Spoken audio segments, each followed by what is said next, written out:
Од денес, 1 февруари, Општина Карпош продолжува со субвенционирање на набавка на велосипеди. Граѓаните ќе може да добијат субвенција од 30% од висината на цената на еден велосипед, но не повеќе од 3000 денари.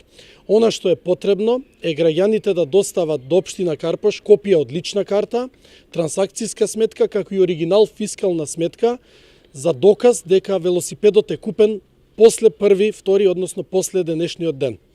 Продолжуваме ние и оваа година да субвенционираме велосипеди, кои што како мерка се дели од локалниот еколошки акцијски план и кои што се еден од најдобрите начини за алтернативен превоз кој ќе придонесе и во справување со аерозагадувањето во државата.